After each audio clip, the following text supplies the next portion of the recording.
C'est pourquoi dans Genèse, il est celui qui t'a créé. Dans Exode, il est l'agneau pascal.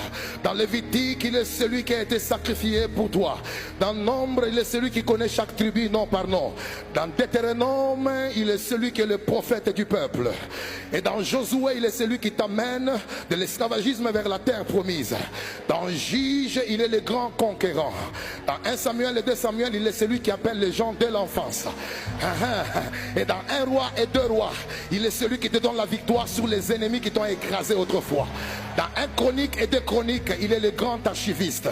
Dans Esdras ainsi que Néhémie, il est le rebâtisseur des choses qu'on a détruites. Dans Esther, il est ton avocat. Dans Psaume ainsi que Job, il est ta chanson préférée. Et dans Ésaïe, il est celui qui dit l'Esprit de l'Éternel est sur moi. Car l'Éternel m'a oint pour annoncer la bonne nouvelle. Il m'a oint pour guérir ceux qui ont le cœur brisé. Il m'a oint pour proclamer la libération des captifs. Et dans Jérémie, il est celui qui dit avant que je ne t'eusse formé dans le ventre de ta mère, je te connaissais. Dans Lamentation de Jérémie, il est celui qui dit mes bontés se renouvellent chaque matin.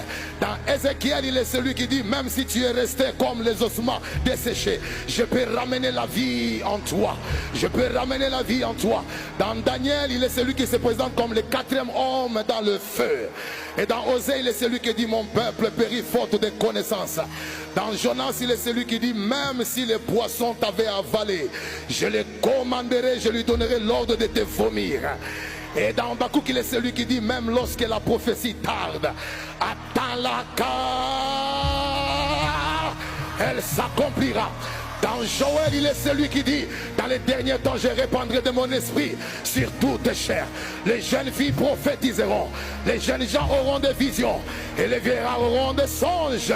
Et dans Malachie, il est celui qui dit vous verrez de nouveau la différence entre ceux qui me servent et ceux qui ne me servent pas. Dans Matthieu, il est celui qui se présente comme le roi. Dans Marc, il est celui qui se présente comme le Dieu des miracles. Et dans Luc, il est celui qui se présente comme le médecin. Ah oui, et dans Jean, il est celui qui se présente comme la gloire révélée de Dieu.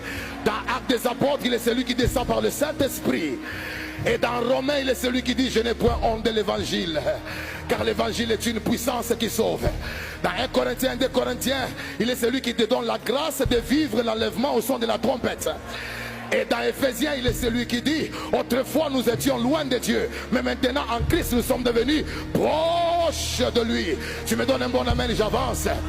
Dans Jacques, il est celui qui dit humilie-toi sous la main puissante de Dieu et il t'élèvera au moment convenable. Et dans Éphésiens, il est celui qui dit nous n'avons pas à combattre contre la chair et le sang, mais contre les principautés, les puissances qui sont dans les lieux célestes. Dans 1 Thessaloniciens, il est celui qui t'enseigne la loi de la pureté. La loi de la pureté. Dans 1 Timothée de Timothée, il est le Dieu des jeunes. Il est le Dieu des jeunes. Il passe par les jeunes pour établir son royaume.